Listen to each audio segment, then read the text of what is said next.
Hello students, ये आपके सामने एक क्वेश्चन है। समुद्र तल से 75 मीटर ऊंची लाइट हाउस के शिखर से देखने पर।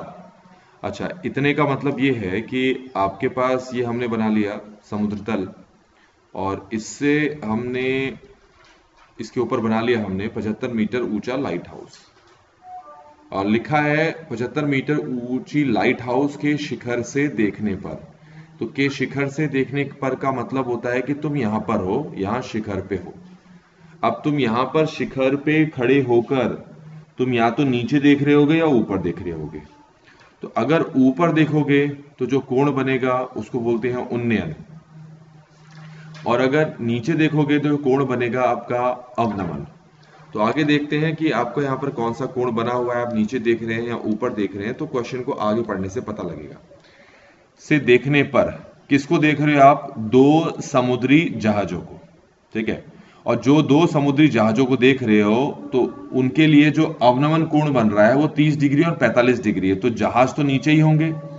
तो यहां पर मैं आपको वो दोनों जहाज दिखा देता हूं जिनको आप उस शिखर से देख रहे हो। तो ये हो गया एक जहाज, ठीक हो गया। और ये हमने यहां पर बना लिया दूसरा जहाज। तो इसका मतलब है तुम यहां से इन दोनों जहाजों को देख रहे हो, तो इसलिए कौन सा कोण बनेगा? अवनमन कोण बनेगा, क्योंकि नीचे की तरफ देख रहे हो। तो उसके लिए आपको पहले ये बनाना पड़ेगा। अच्छा, जो जहाज पीछे है उसके लिए जो अवनमन कोण बनेगा वो छोटा बनेगा, क्वेश्चन के अकॉर्डिंग 30 डिग्री का। जो जहाज आगे है उसके लिए जो अवनमन कोण पड़ेगा वो बड़ा बनेगा, जो कि होगा 60 डिग्री का, जो कि ये बनेगा 60 डिग्री नहीं 45 डिग्री दे रखा है। तो ये हो गया हमारे पास। तो 30 डिग्री और 45 डिग्री अवनमन कोण हमने यहां पर दिखा दिए। अब आपको ये पता है कि इस तरीके से ये एंगल इस एंगल के इक्वल होता है अगर ये दोनों जो लाइंस होती हैं पैरेलल होती हैं, मतलब समांतर होती हैं। जब ये दोनों रेखाएं समांतर होती हैं तो अब आप ये देख सकते हो कि यहां पर इस तरह की जो Z की आकृति है वो कहां बन रही है, जरा देखो। एक तो ये बन रही है, जरा गौर से देखना, ये। तो इसमें ये वाला कोण है, तो फिर ये वाला कोण भी कितना होगा? 45 होगा। ये एक बात समझ में आ गई होगी आपको। दूसरा हिसाब क्या है? दूसरा देखो Z, एक और Z बनता हुआ दिख रहा होगा, देखो ये बनता हुआ दिख रहा है आपको Z। तो इसमें जो कोण है यहाँ पर 30 डिग्री है, तो फिर यहाँ पर भी कितना कोण होगा? 30 डिग्री होगा। ये बात समझ में आ गई होगी आपको। तो अब आपको यहाँ पर क्या करना है? यही चीज यहाँ पर करनी है आपने। तो यहाँ पर भी आप 30 डिग्री दिखा दो और आगे आप क्या दिखा दो? 45 डिग्री। ये जो मैं y लिख रहा हूं, ये y जो है दोनों जहाजों के बीच की दूरी है, और ये जो x है वो आगे वाले जहाज और इस लाइट हाउस का जो पाद बिंदु है वहां तक की दूरी है। तो डायग्राम कुछ इस तरीके से बनकर तैयार हो गया। हमें तो क्वेश्चन में सिर्फ दोनों जहाजों के बीच की दूरी तय करनी है, ज्ञात करनी है, मतलब y ज्ञात करना है। अब उसके लिए आपके पास यहाँ पर जो दो त्रिभुज हैं उन दोनों त्रिभुजों को बारी बारी से आपको लेकर चलना है। सबसे पहले आप इस वाले त्रिभुज को देखें। इस वाले त्रिभुज पे कोण है 45 डिग्री, खड़ी भुजा जो ये है वो है 75 मीटर की, और आधार हमारे पास है, लेटी वाली भुजा है आपके पास x। तो अगर मैं इस वाले त्रिभुज को हल करूं तो ये लिखूंगा मैं tan 45, जो कि होता है फॉर्मूला P बट्टे B। P मतलब खड़ी भुजा, जो कि मैं आपको बता चुका था 75 है। B का मतलब इंग्लिश में बेस होता है, वैसे यहां पर हम आधार कहेंगे या कहेंगे लेटी वाली भुजा, जो कि यहां पर कितनी है? x। अब tan 45 आपके पास 1 होता है, जो कि ये हो गया 75 ओवर x, समझ में आ गया होगा। इसके नीचे 1 डाल देते हैं। x को 1 से गुणा करोगे तो x आएगा, 1 को 75 से करोगे तो सिर्फ 75 आएगा। तो इस तरीके से हमें x का मान यहां पर मिल गया है।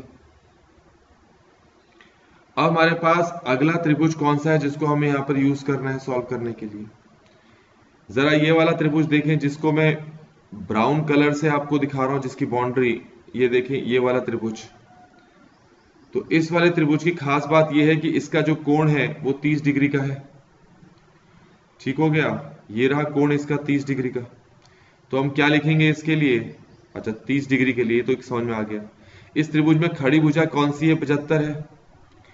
और आधार या लेटी वाली भुजा ये पूरी की पूरी है, जिसमें y भी आ रहा है और x भी आ रहा है। तो ये पूरी लेटी भुजा हो जाएगी y प्लस एक्स। ठीक हो गया। तो अब इसका यूज करते हैं। तो कोण हमारे पास है 30 डिग्री, तो tan 30 का फॉर्मूला हो गया P बट्टे B। P हो गई खड़ी भुजा जो कि प्रश्न में मैंने दिखा दिया 75 है। B हो गई यहाँ पर जो आधार है जिसकी लंबाई यहाँ पर y प्लस एक्स है। tan 30 हमारे पास यहाँ पर होगा 1/√3 जो कि ये हो जाएगा 75 ओवर y प्लस एक्स। समझ में आ गया होगा। y प्लस एक्स को इससे गुणा करोगे तो ये y प्लस एक्स ही आएगा, और √3 को इससे गुणा करोगे तो ये हो गया 75√3 आएगा। ये हमारे पास दूसरा समीकरण आ गया, ये समझ में आ गया होगा। ऊपर आपने जब हल किया था तो x का जो मान है वो 75 निकाला था, तो जो x का मान है यहाँ पर भी हमें x को हटाकर उसकी जगह 75 रख देते हैं, तो ये y प्लस 75 आ गया जो कि इक्वल है 75√3 के। अब इसके बाद आपको क्या करना है कि आपके पास तो आ गया y प्लस 75 इक्वल टू 75√3, इसको अब यहाँ भेज देते हैं। तो y का मान आ गया 75√3 माइनस 75, क्योंकि ये प्लस में वहां जाकर माइनस हो जाएगा। या तो तुम अपना आंसर यहीं छोड़ सकते हो, या थोड़ा सा और इसको सरल बना लो, 75 को कॉमन निकाल लो। तो यहां से क्या बचा, सिर्फ √3, ये माइनस बचा। यहां से क्या बचा, क्योंकि 75 तो निकल चुका है तो 1 बचा। तो इस तरीके से बच्चों जो y है हमने वो निकाल लिया, जो कि क्या है, दोनों लाइट हाउस, दोनों जो जहाज हैं उनके बीच की दूरी है y। तो इस तरीके से बच्चों ये क्वेश्चन यहाँ पर कंप्लीट होता है।